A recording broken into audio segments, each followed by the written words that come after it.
Welcome to Charmed Life, a radio show discussing spirituality, magic, and the unconditional love of the universe. Thanks for tuning in. And I'm your host, Tricia Carr. Thank you for joining me today. I have to just take a moment to tell you all how blessed I am to have you in my life. And I mean this in all time and space. If you are watching live right now, I can feel you. And if you're watching this in an archive or listening in an archive of any kind, I just want you to know that everything exists. Time is an illusion. We are just a sea of energy. And I can feel you right now, and I appreciate you so much. So if you are listening to a podcast, or if you're watching this on my YouTube channel and you have a question that arises in your heart, and then suddenly the next thing you know, it's being answered by myself or my guest, know that that was heard. That's real. That's you co-creating it too. That's your magic. And that is the kind of work that we're doing here. So I really do appreciate you for that. I appreciate your contribution to my heart, to this plane, to this universe. I just want to take a moment to help you all feel your magic, because it's beautiful. And that's what I'm talking about when I say magic, when I'm in the show intro, when I say that it's about the unconditional love of the universe and magic. Well, that's when I say, time is an illusion. Well, because time is a condition. It's something that is a tool that we use that helps us to feel focused on this incarnated experience, which is a beautiful spiritual mission, to be focused on this incarnated experience, but to be awake in it, and recognize that even the experience of being incarnated is pretty much just a tool. It is, as my guest says, it's a story that we're telling right now. Today's guest is quite an amazing mentor on this entire plane in this universe, and I'm really excited to have her on. And before I do welcome this person, this amazing guest today, I want to remind you that you can subscribe, like, share, and comment, and that also is contributing some deep intention and some energy to this program, and also to sharing light, your light, our light, connecting, and it is doing work on this plane. And so I would love it if you would do that. It adds to the not only the literal algorithm of the the how things work in the tech field, but also in the algorithm of our hearts and minds. And I want to say also hello to the Lightworkers Lab.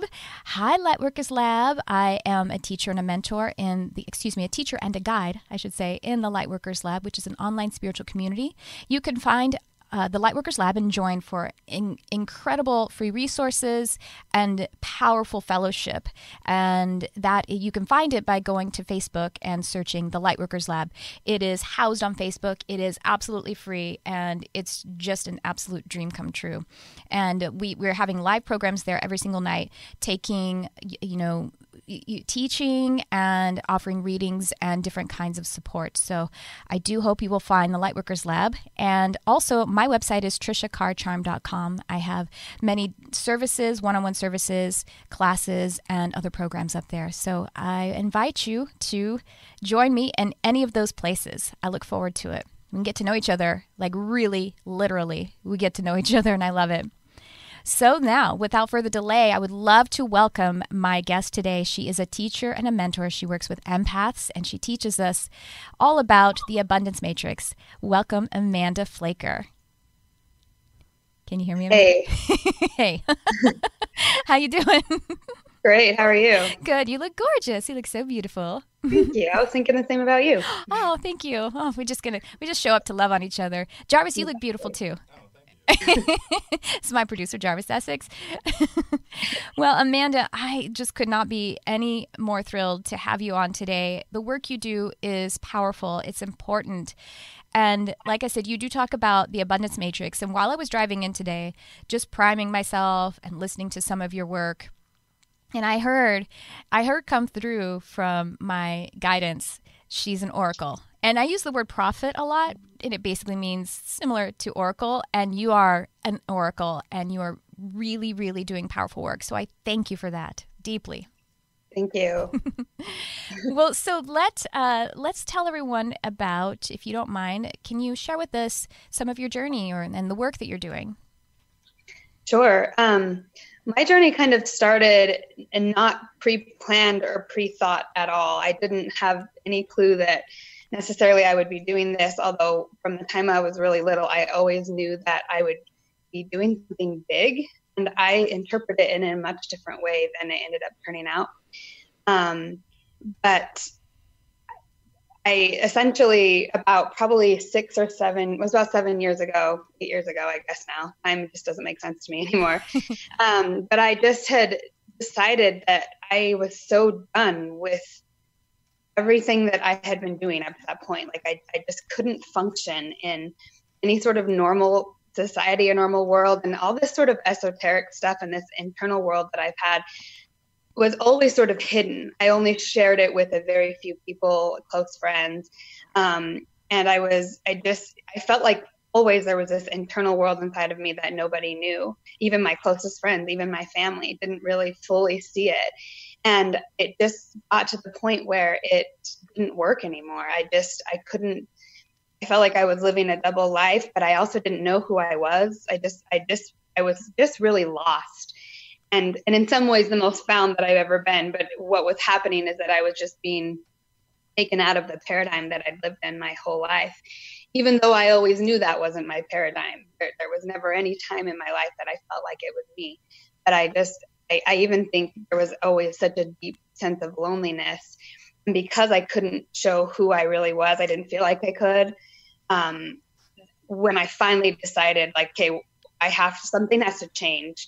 Because I honestly felt like I just wanted to not live anymore. It was just like, I have to die, or I have to be true to who I am. There's really no other option for me. Mm-hmm. And so I just started being honest. I just started being honest about who I was. I started a website. I started talking about it. And it was really difficult for me because I had no idea how deeply I had internalized other people's beliefs and thoughts, and how I had spent the majority of my life believing that it was my job to appease everyone and be what they need me to be, and truly wanted to make people happy. And so I would often in relationships just conform to whatever people wanted. And I could read people so well. I could read their innermost desire. So I would become what their desires were, and then so that I could be loved. And then in the end, I just felt more alone than ever.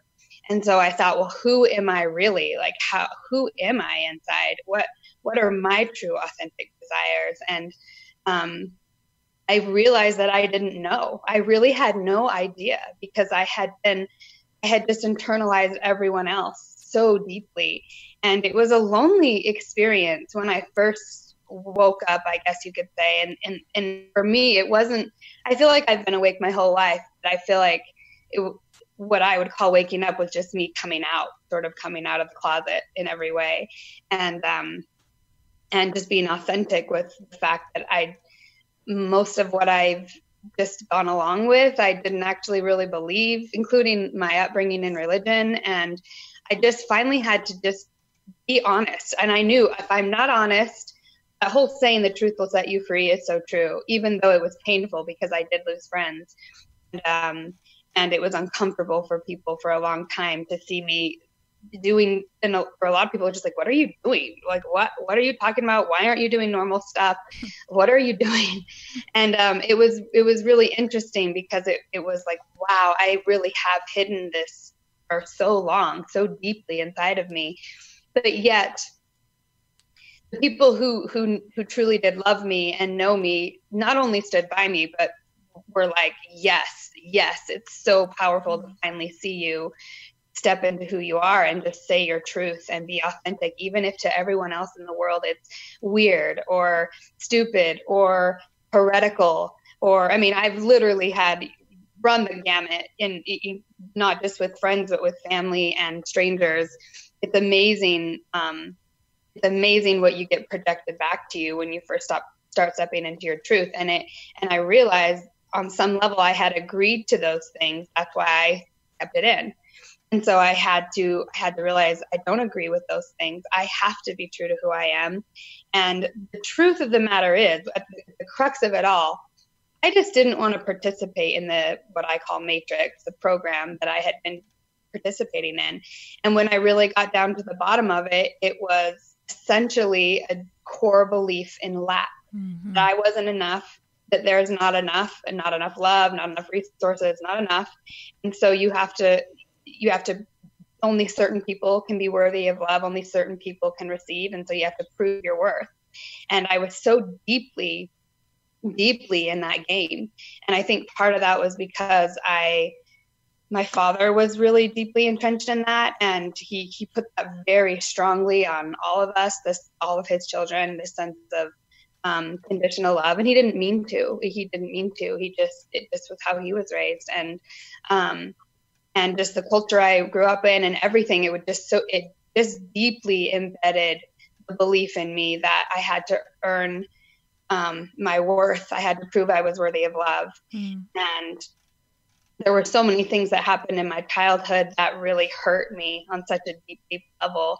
And I truly believed that maybe maybe I was just bad at my core, and maybe I wasn't worthy of love. And maybe that's why my mom had died and I had been sexually abused, and just different things that had happened. I realized as I started really coming into who I was and stepping into the deeper truth that I had always known, always, like spirit has never left me.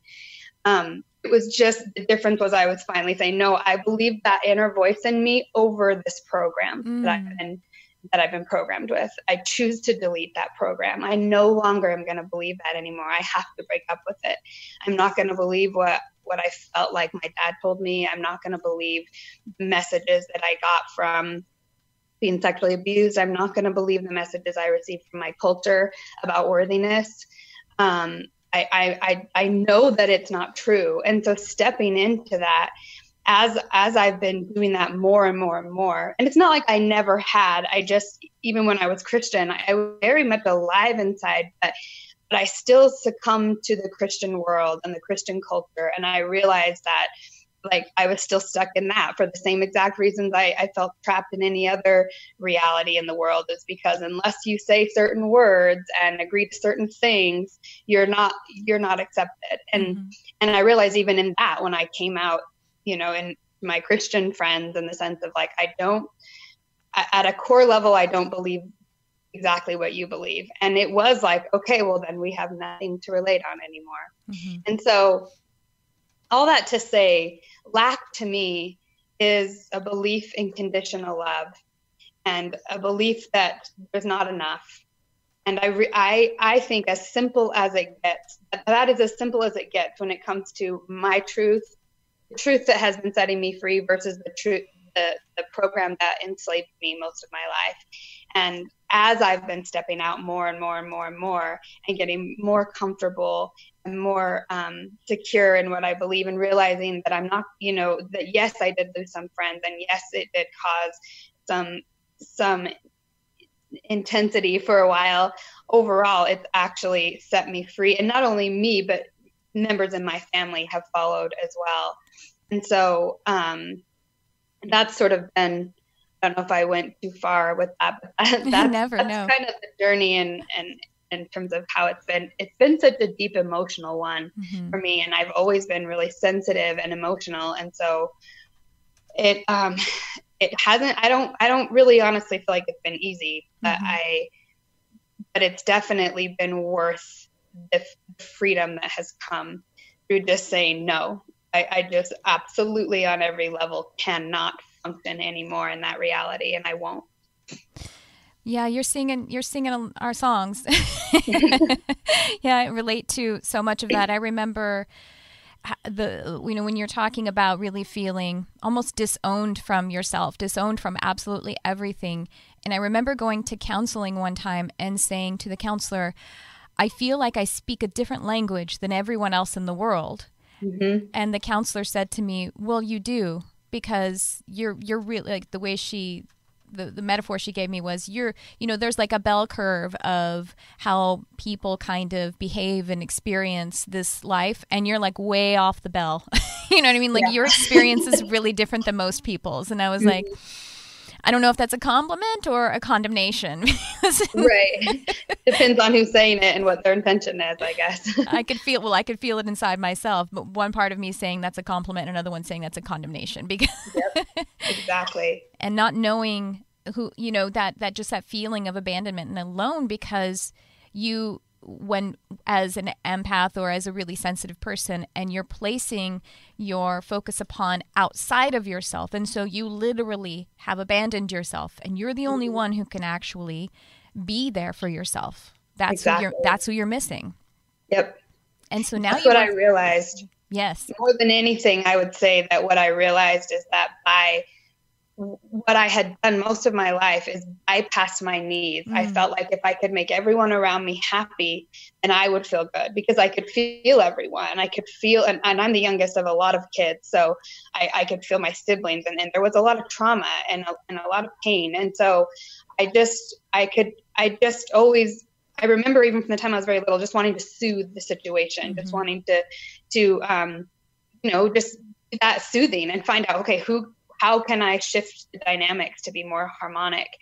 And when you do that your whole life, and it's a survival mechanism, and it becomes perpetual, it becomes automatic. And so it's not that that's wrong, but when you bypass yourself, it got to the point when I first started just tuning back into me, I was just stunned at how long it took me to get to what my true desires were, or what my true thoughts were, or my true emotions, my authentic. I was like, never considered myself an inauthentic person, but I thought, wow, I didn't even realize I was inauthentic, because I just program myself to meet everyone else's needs. It's like you become so small inside yourself. When you first start, like when I first started tuning in, it's almost like I had to take a microscope to be like, where is she? Who is she? Like, so exactly. I'm a little BB inside my experience. Yep. Yeah. That's such a perfect analogy of it. But how it feels. You just stay there, and you'll find that BB shows up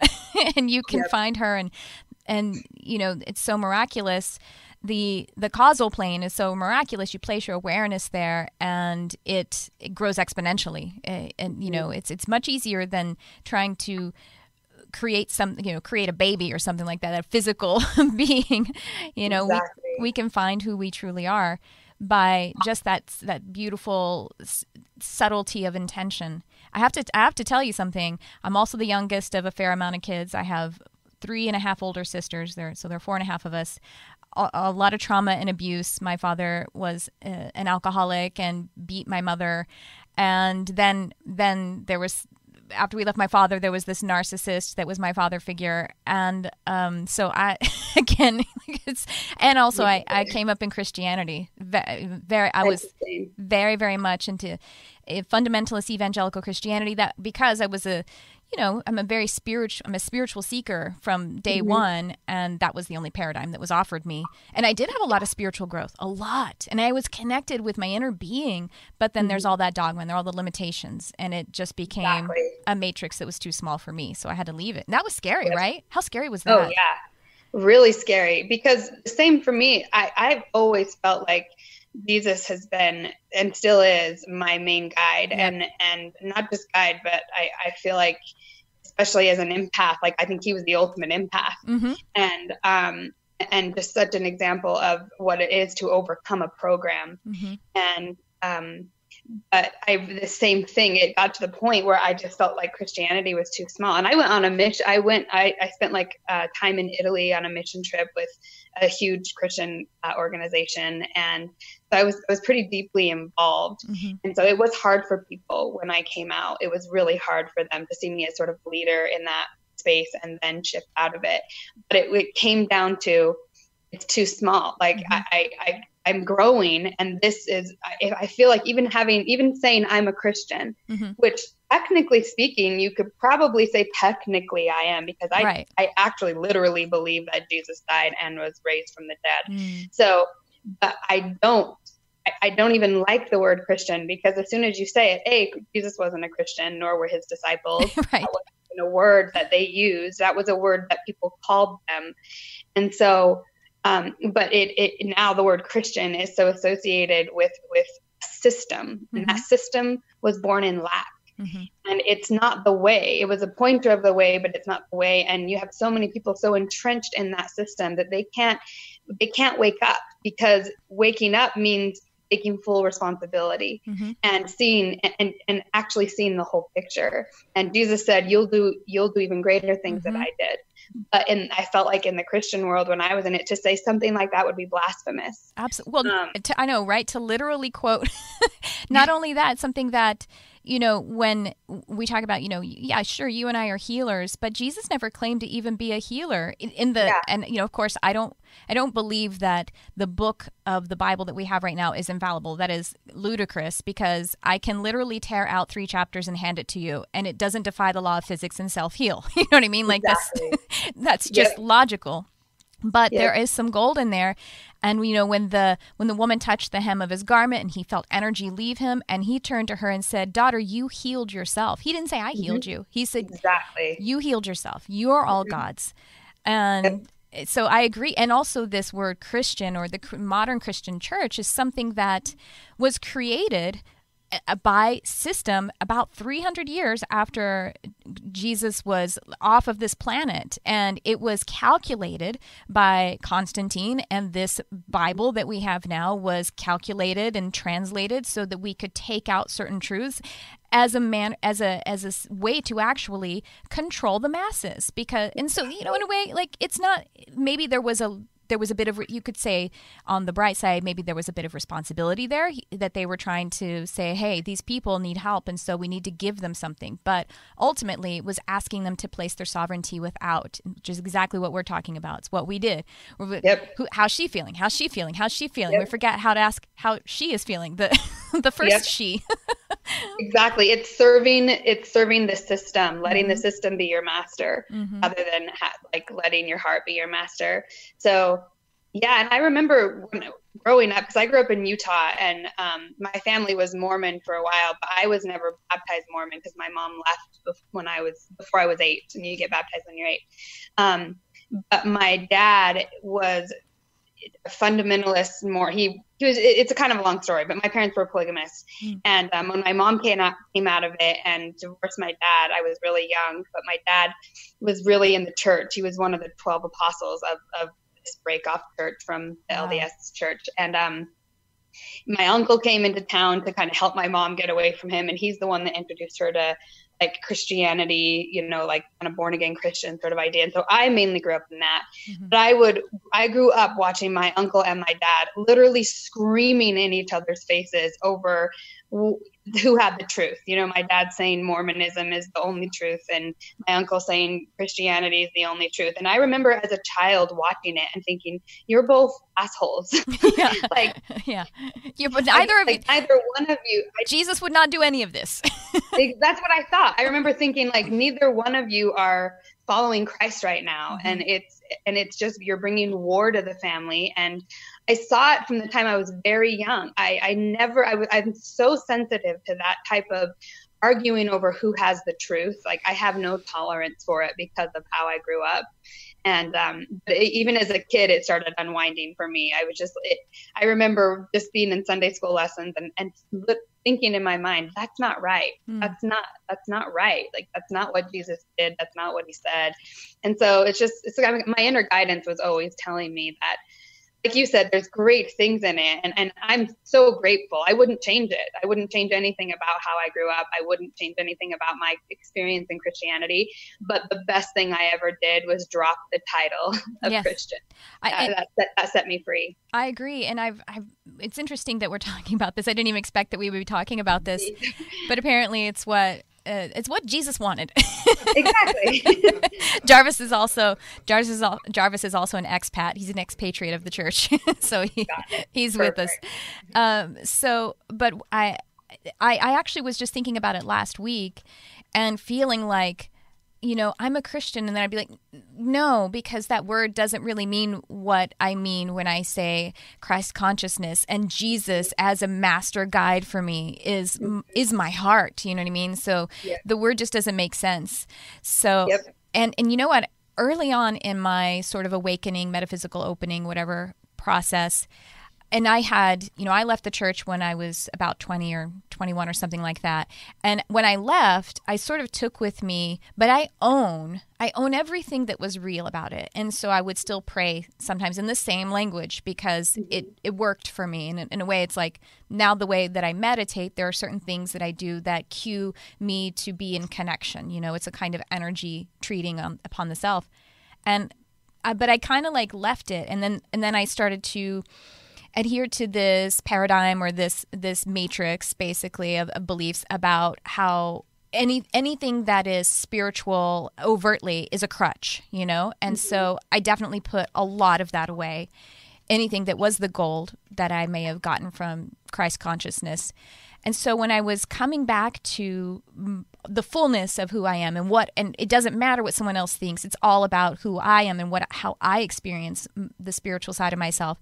And I had a vision in meditation, Jesus, he came to me and he said, "There's no wrong way to love me." And I'm going to cry right now because then it kind of echoed also. And it was, there's no wrong way to love. There's no wrong way to love. Mm-hmm.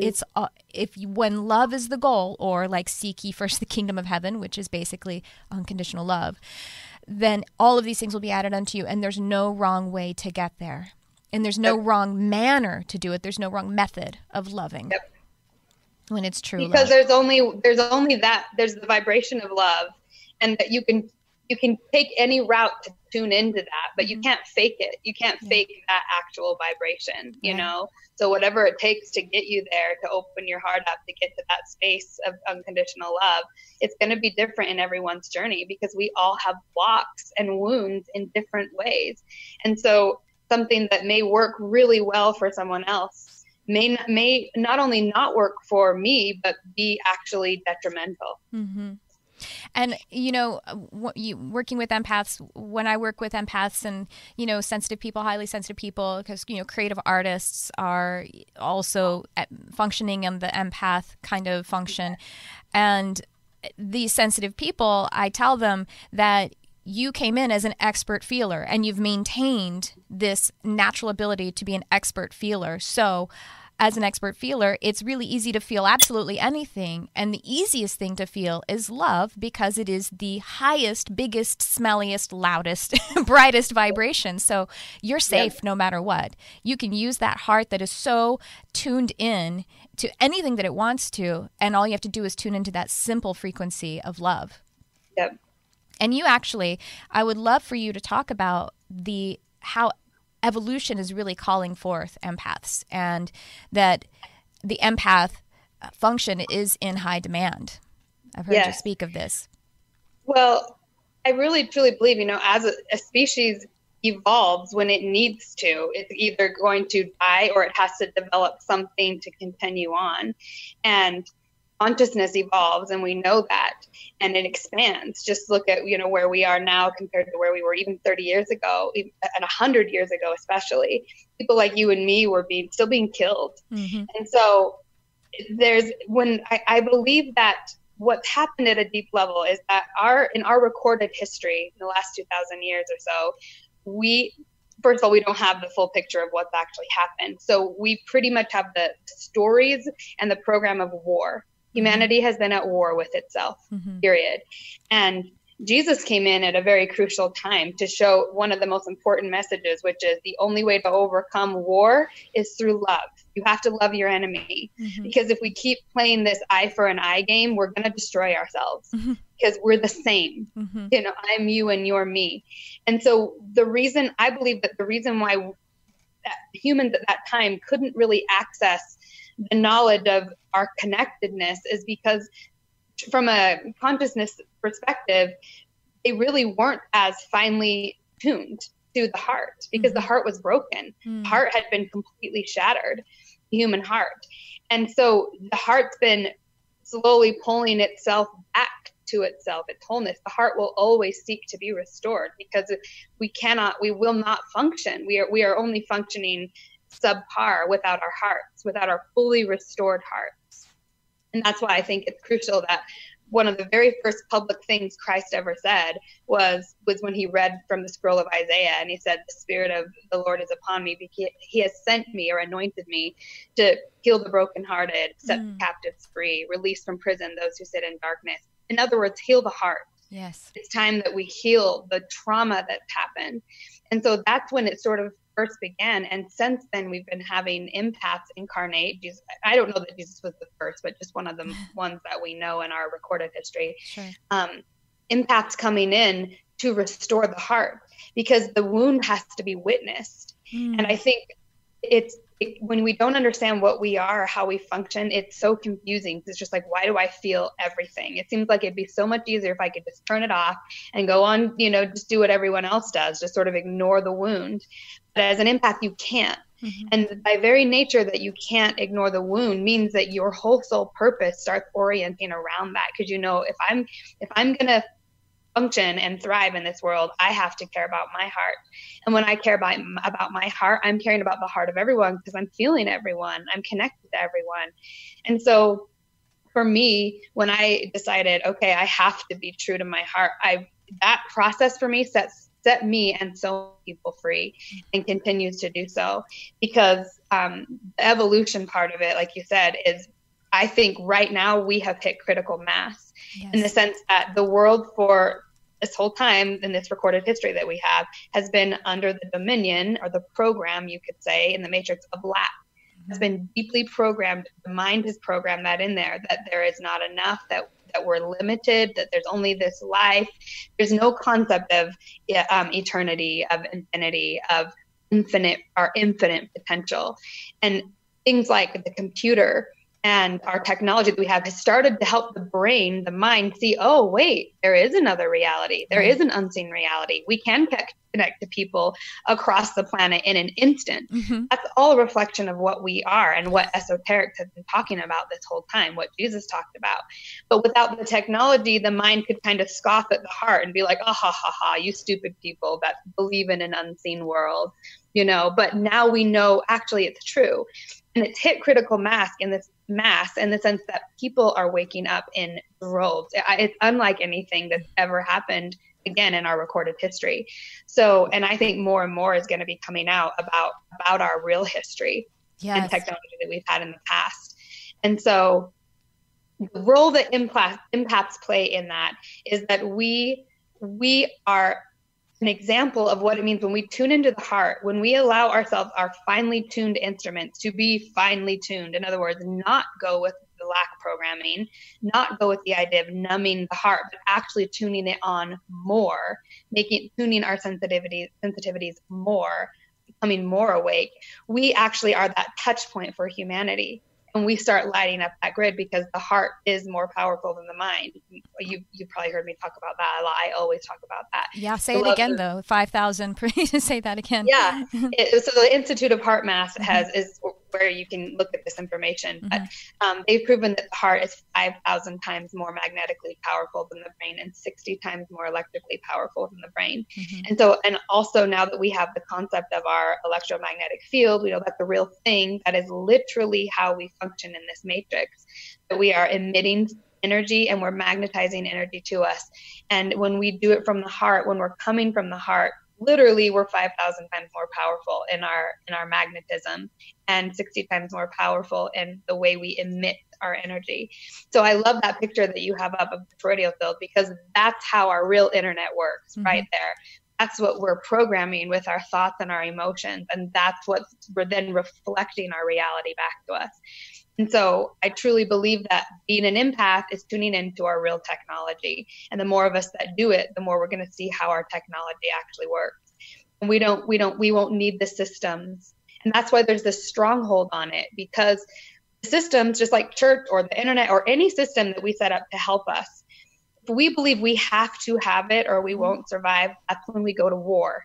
Because people feel their whole livelihoods are on it. Like our identities are so wrapped up in whether you're a pastor of a Christian church or whether you're a marketing designer for websites. So, the new technology would be, we're really shifting out of, we're not going to need websites. We're not going to need that can connect with our audience, because we can do that instantly through our signal that we send out in our electromagnetic field. And that's, of course, a little further down the road, but I think the shift right now, that it is so important that we all start realizing we're shifting, and it's way bigger than we think, and leave room for an exit plan in all of our systems, not make ourselves too dependent on our systems, and not even make any of our identities too dependent on the system. You know what I mean? Like even Absolutely. Our jobs or whatever. Right. And, Jarvis heard me talk, everyone's heard me talk about this a lot too. I completely agree. What's interesting about our technology is that we created it to remind ourselves that we are that. Yes. It's kind of ludicrous to think, well, telepathy isn't possible, yet we can communicate just in an instant by sending an email or a voice message. We created that tool. We actually, so we are the Lord of it. So then obviously we can do that without the tool. And this is something I always talk about too, is like you're saying, being dependent upon the system. I always say that all of these things are a tool, and we're supposed to use tools and then put them down. Yeah. But when we have the tool use us is when we become sick. And you say that's when we hit war. Much like our empathic abilities. Our empathic abilities we're supposed to be using, but without the understanding of how they function, then they use us. And it is exactly like having an autoimmune disease of the emotional body. When the body has an autoimmune disease, the immune system attacks itself. And that's what empaths need to understand, that we use our empathic abilities. And something else is interesting I'm thinking about is the insidiousness of how the matrix, the lack matrix, would tell us that we shouldn't be extending compassion to ourselves, but because self-compassion is confused with something like self-pity. Self-pity, and there's a distinction there, actually, was just last week, Archangel Raphael told me there is a distinction between self-pity and self-compassion. In self-pity, we don't take responsibility for ourselves. We're victim-oriented. Self-compassion is taking responsibility and loving ourselves through it, loving ourselves through the healing, standing witness to that wound that you're talking about. Yes. Well, because at the end of the day, this is what I've realized. If I abandon myself, then that's it. Like we cannot abandon ourselves. Yes. We are the steward of our experience here, and we are witnessing it. The part of us that has witnessed our whole life, that higher self, that is there for us for a reason. We are meant to be witnessed, and it is the most intimate relationship that we can have. And if we witness ourselves and then abandon ourselves, that is just causing more of that wound, because the only way to actually heal through our technology is through love. Love is the only way to heal. And I think the reason why we abandon ourselves when we look back at what we've done and what we've been, because the closer we get to the heart, the more we're going to feel how much it hurt to be separated. And we're going to see and have to take responsibility for what we've created as we've been separate from the heart. War, and we've enslaved people, and this is humanity as a whole, and we've all been born into it, we've all been programmed into it, we've all participated in it. And so we have to find a space of compassion and love, and it has to start with us, with our own selves. And you talk about that it's so important for us to unplug at times, and simple acts, would you say, what is your advice on that? Does those simple acts can help you just to orient, or do even then more grand acts of unplugging, like you say, not being dependent upon it? How do you counsel people to take steps toward that? Well, the first thing is to get really oriented with the voice inside that is coming from your higher self, like coming from the source of love, versus a voice of lack. Because we are so deeply programmed with the mind. So the mind is all about survival, and therefore its motivation is fear. It wants to survive, and it doesn't want to move towards anything that's fearful. And so its decisions are made in fear. But when we can get really clear about the voice of abundance, the voice of love, that's a source, that infinite source of where we came from, the motivation and the navigation, the guidance we get is much different. And so first and foremost is just getting really in touch with that inner voice. And to me, unplugging means, I think it's important for people to unplug from anything they feel extremely dependent on, even if it's church, even if it's therapy, even if it's whatever it is, even if it's things that are actually good for you, just taking time, even if it's your friends that you're really close to, if you're one of those people that always need to be with someone, unplugging just means getting alone with your heart and getting clear. And what I like to remind people to do is tune into their heart, and even just putting your hand on your heart is a way of like, every time I do it, I'm like, oh yeah, I have a body, like, cause I can so be up here all the time. And it's like, my body's vulnerable. My body has needs, and my body feels scared sometimes. And there's reasons for that, because I have DNA that carries memory, and there's deep trauma, and I've been through trauma myself. And so sometimes just tuning in, I remember, wow, like I'm vulnerable. I'm not invincible. And I think when we get so deeply in the mind and proving our worth and avoiding or evading things that may cause us not to survive, we forget this. Just this connection with, first and foremost, we're the stewards of this body, and this is and we are meant to govern it well and love it well. And so unplugging in that way just means just unplugging from anything that distracts you, from your heart, from what's going on within you, because anxiety and fear and all those things that a lot of us feel right now, because there's a lot of shifting, it needs to just be soothed. Ignoring it is not the answer. Right. And I think that's one of the issues with a lot of the teaching in the spiritual movement when it comes to like being positive all the time. There can be this bypassing of our actual needs, which is just as detrimental as putting yourself in harm's way. It's in other words, it's not about being positive. Being spiritual is not about being positive. It's about being aware, and it's about being authentic.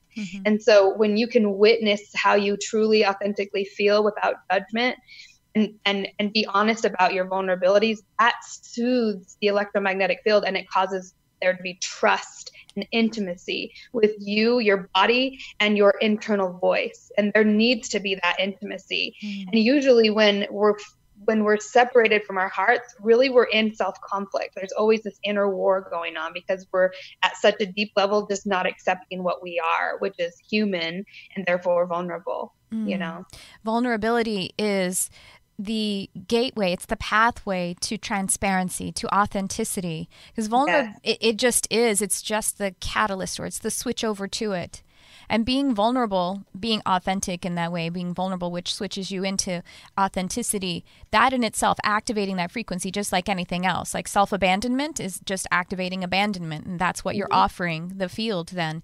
So being vulnerable and a true witness without judgment, without condition, is healing, not just yourself, but it is activating the frequency of healing. And it is being the change you want to see in the world. It is then triggering people. It is people come into your experience again, and they're sharing a frequency with you. That's how the law of attraction works. And they are now in the energy or the frequency of actually being vulnerable and feeling who they are. And I think that that's sometimes, like you were saying, at the early part of your journey, and it would frighten people, because they come into your space where you're starting to feel who you are, and then it causes them to start to reach, and then they feel scared because they're grasping and they don't feel it. They don't know. And so that's why they reject it, because they haven't made the decision to reach inside. So then when they're in the frequency of you reaching inside, then they get scared. And they're like, but wait, I've been trusting on reaching without. And that's where the safety is. That's what, who the president is, and who, you know what I mean? Like what kind of laws are in place. That's safety. And I have to fight about that and put all of my energy in that, because that is the big daddy that is going to take care of me, not me. Yep. And Daddy lets us down, doesn't he? Exactly. Yeah, I think there's that saying that people, I think it was Benjamin Franklin that said it. I can't remember actually who said this quote, but it's one of my favorite ones, because it said, I'm kind of paraphrasing, but anyone who will give up their freedom for security will lose both and deserves neither. Yes, that's true. We can't truly be free and put our trust in something outside of us and just go on autopilot and go to sleep.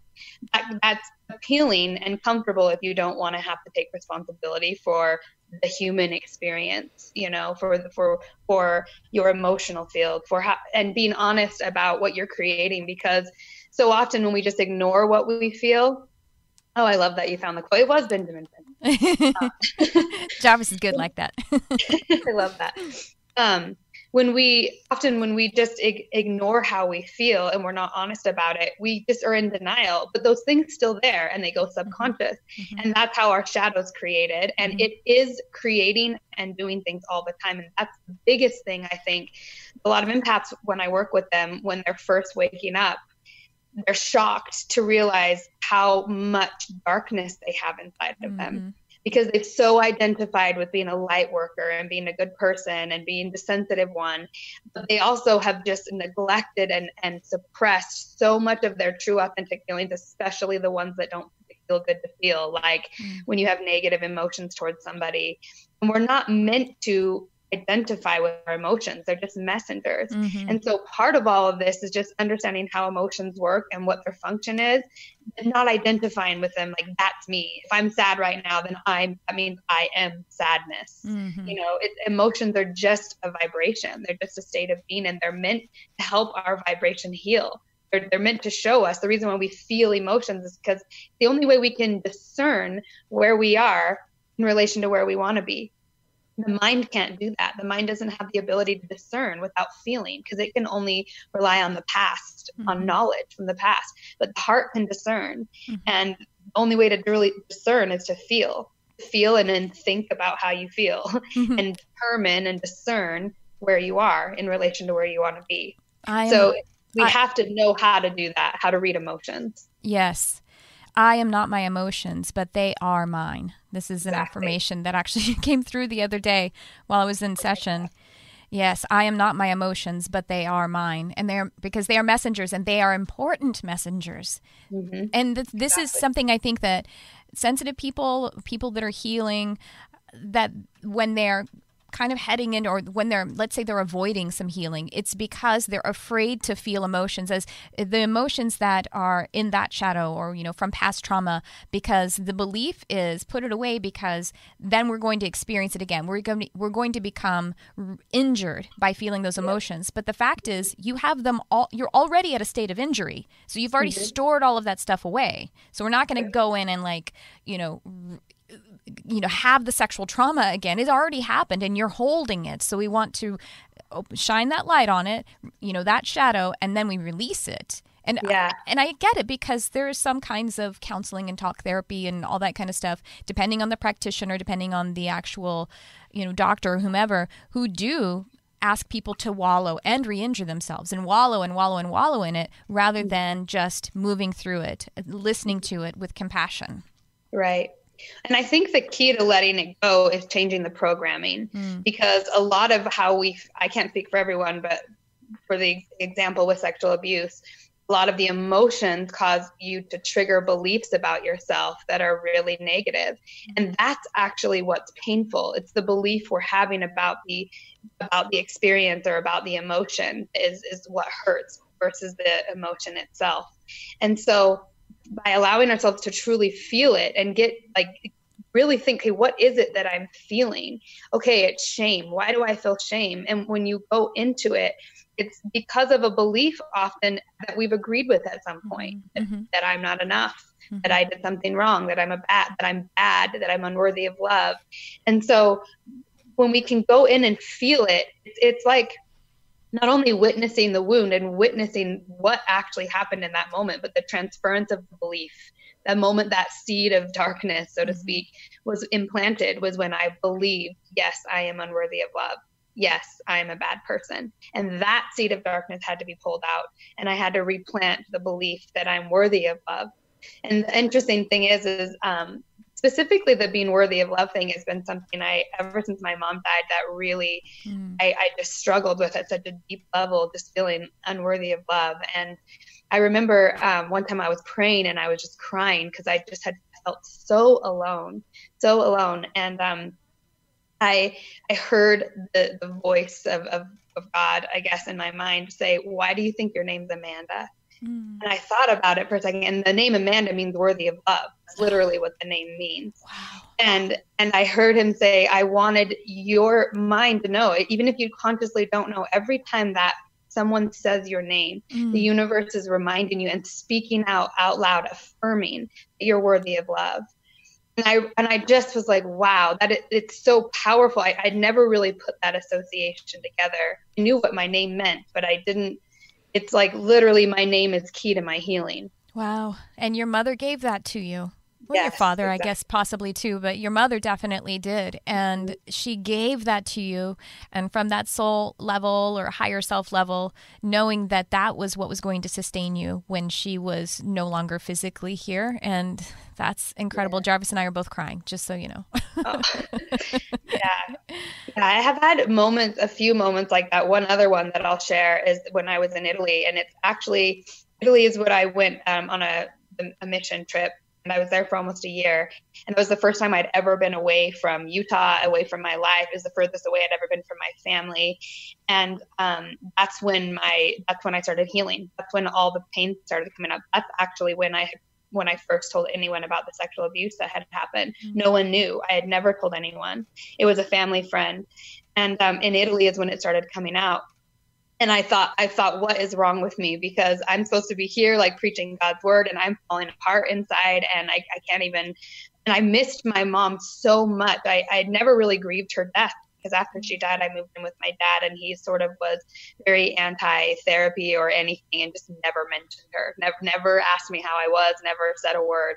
So I just thought something was wrong with me, because I wasn't okay, and I didn't know how to be okay. And so when I was in Italy, it was like something about that space just let it out. And I just remember starting to cry, and I cried and cried and cried and cried, and I would just cry all the time. And it felt amazing in a way, but I couldn't even understand it. I felt like I had no hold on myself. And one night I had a nightmare about the sexual abuse, and I woke up and I was sobbing, and I just said out loud, like, God, I miss my mom. I want my mom. Yeah. And I heard that audible voice in my head say, open the Bible. Mm-hmm. And I just was like, okay, I just happened to have one right next to me. And I flipped it open just randomly, and it happened to land in this verse in Isaiah. And literally the words popped off the page. It said, as a mother comforts her child, so I will comfort you. Oh, and gosh. I remember just thinking, like, it was the first time that I had ever realized that God could be like a mother. Mm. And because, when you're raised in Christianity, you only ever hear him as God, a father. And I never knew my father when I was younger. I mean, I knew him, but I wasn't close with him at all. And then when my mom died, it was just, we never had a relationship. It was just awful. So I just couldn't comprehend God I couldn't comprehend a father that loved me. Right. So when that moment happened where I felt like God said, as a mother comforts her child, and it was literally, I said, God, I want my mom. Mm-hmm. And I felt like God was saying, I am your mom. Yeah.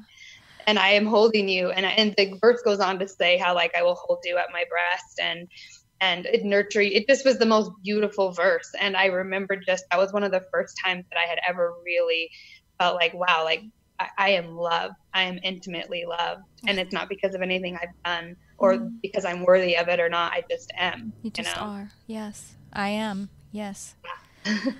Well, we are out of time. Jarvis is officially crying, officially sobbing. I'm not even kidding. He's not on camera. But and I am trying to hold it together too. But that authenticity, that vulnerability that you're sharing with the world, this is why this is evidence, this is witness to the fact that you are an oracle, and all of us have this power in that beautiful heart that we all have. That is the frequency that we own. So Amanda Flaker, this has been so amazing, but can you let people know how they can get in touch with you? And, thank you so much. I would love to have you back because this is so powerful.